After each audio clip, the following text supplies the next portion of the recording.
2015 face ಮಾಡಿದಾಗ ಅರವಿಂದ್ ಕೇಜ್ರಿವಾಲ್ 2020 ಎರಡು ಎಲೆಕ್ಷನ್ಗಳನ್ನ face ಮಾಡಿದಾಗ ಅರವಿಂದ್ ಕೇಜ್ರಿವಾಲ್ಗೆ ಕ್ಲೀನ್ ಇಮೇಜ್ ಇತ್ತು. ಕೆಲಸ ಮಾಡಿದ್ರ ಬಿಟ್ರೆ ಅದು ಬೇರೆ ಪ್ರಶ್ನೆ ಇತ್ತು. ಕ್ಲೀನ್ ಇಮೇಜ್ ಇತ್ತು, ಭ್ರಷ್ಟಾಚಾರ ಕಾಣ್ತಿರಲಿಲ್ಲ. ಇವ್ರದ್ದು ಎಲ್ಲ ಗುಂಡಿಗಳು ಶುರುವಾಗಿದ್ದರೆ 2020 ಈಚೆ ಕಡೆಗೆ. ಆ ಎಲೆಕ್ಷನ್ ಗೆದ್ದ ಮೇಲೆ ಮೊದಲನೇ ಶುರುವಾಗಿದ್ದು ಕೊರೋನಾ ಸಂದರ್ಭದಲ್ಲಿ ಎಲ್ಲ ಪೂರ್ವಾಂಚಲಿಗಳನ್ನ DTC ಬಸ್ಸಲ್ಲಿ ಕೂರಿಸ್ಕೊಂಡು ತಗೊಂಡೋಗಿ UP ಬಾರ್ಡರ್ಗೆ ಬಿಟ್ಬಿಟ್ಟು ಬಂದರು. ನಿಮ್ಮನ್ನ ಇಲ್ಲಿ ಇಟ್ಕೊಳ್ಳೋ ನೀವು ಹೊಟ್ಟೋಗ್ಬಿಡಿ ಅಂತೇಳಿ. ಅವಾಗ ಒಂದು ಮಾತು ಹೇಳಿದ್ರು ಅರವಿಂದ್ ಕೇಜ್ರಿವಾಲ್ ಅವರು, 500 ಲೇಖೆ ಆತ ಹೇ 5 ಲಕ್ಷ ಇಲಾಜ್ ಲೇಖೆ ಜಾತೆ ಹೇ ಅಂತೇಳಿ ಪೂರ್ವಾಂಚಲಿಗಳನ್ನ. ಅದಾದಮೇಲೆ ಇದೇ ಆಮ್ ಆದ್ಮಿ ಪಾರ್ಟಿಯವರು ಮನೆ ಓನರ್ಗಳಿಗೆ ಹೇಳಿದ್ರು ನೀವೆಲ್ಲ ಪೂರ್ವಾಂಚಲಗಳನ್ನ ಖಾಲಿ ಮಾಡಿಸ್ಬಿಡಿ ಅಂತೇಳಿ. ಉಳಿದಿದ್ದೊಂದು ಕೂಡ ಆಕ್ಸಿಜನ್ ಇಲ್ದಂಗೆ ಒದ್ದಾಡಕ್ಕೆ ಶುರುವಾಗೋದಂಗೆ ಆಯಿತು. ಇದೇ ಕೆಲವೇ ದಿವಸಗಳ ಕೆಳಗಡೆ ಹೇಳ್ತಾರೆ ಈ BJPಯವರು ಬಿಹಾರ ಮತ್ತು UPಯಿಂದ ಕರ್ಕೊಂಡ್ಬಂದ್ಬಿಟ್ಟು ಫರ್ಜಿ ವೋಟರ್ಸ್ನ ತುಂಬ್ತಾ ಇದ್ದಾರೆ ಅಂತೇಳಿ. ಯಾರು ಇವರಿಗೆ ಗೆಲ್ಸ್ಕೊಂಡ್ಬಂದಿದ್ರು ಈಗ ಇದ್ದಕ್ಕಿದ್ದಂಗೆ ಫರ್ಜಿ ವೋಟರ್ಸ್ಗಳಾಗಿತ್ತು. ಇದು ಮೊದಲನೇದು. ಎರಡನೇದು ನಾನಾಗಲೇ ಹೇಳಿದೆ 2020 ಈಚೆಗೇನೆ ಏನು ಇವರ ಕ್ಲೀನ್ ಇಮೇಜ್ ಇತ್ತು, ಭ್ರಷ್ಟಾಚಾರ ವಿರೋಧಿ ಅಂತೇಳಿ ಅದೆಲ್ಲವೂ ಕುಸಿದು ಬಿದ್ದಿದ್ದು ಅದಾಗಲೇನೆ. ಒಂದು ಸಾರಿ ಟು ಇಂಟರಪ್ಟ್.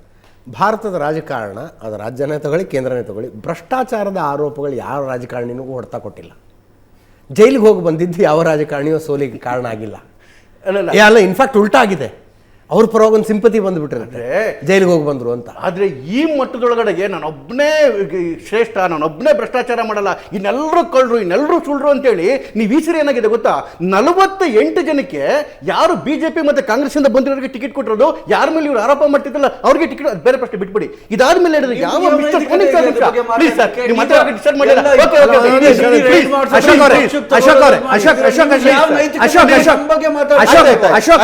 ನೀವು ಅಶೋಕ್ ನೀವು ಮಾತಾಡುವಾಗ ಅವ್ರು ಕೇಳಿಸ್ಕೊಂಡಿದ್ದಾರೆ, ಅವ್ರು ಮಾತಾಡೋದು ನೀವು ಕೇಳಿಸ್ಕೊಳ್ಳಿ ಅಷ್ಟೇ.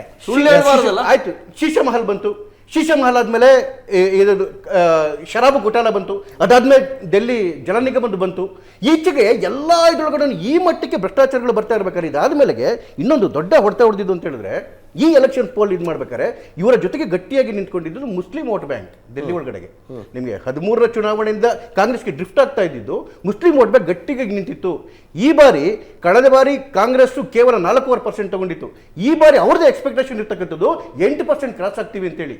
ಅಂದ್ರೆ ಏನು ಇವರಿಗೆ ಇಡಿಗಂಟಾಗಿ ಒಂದು ಮುಸ್ಲಿಂ ವೋಟ್ ಬ್ಯಾಂಕ್ ಇತ್ತಲ್ಲ, ಇದು ಛಿದ್ರ ಆಗೋಯ್ತು. ಜೊತೆಗೆ ಯಾವ ಫ್ರೀ ಬೀಸ್ ಅಂತ ಹೇಳ್ಕೊಂಬಂದ್ರಲ್ಲ, ಆ ಫ್ರೀ ಬೀಸ್ ಅಲ್ಲಿ ಆಗಿದ್ದಂತಹ ಚಂದ್ರಶೇಖರ್, ಮುಸ್ಲಿಂ ಓಟ್ ಒಡೆಯುತ್ತೆ ಅನ್ನೋ ಭ್ರಮೆಗಳಲ್ಲಿ ಇರಬೇಡಿ.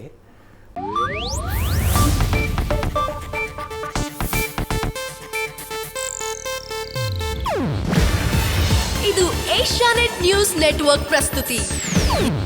ನೀವು ನೋಡ್ತಿದ್ದೀರಾ ಏಷ್ಯಾನೆಟ್ ಸುವರ್ಣ ನ್ಯೂಸ್.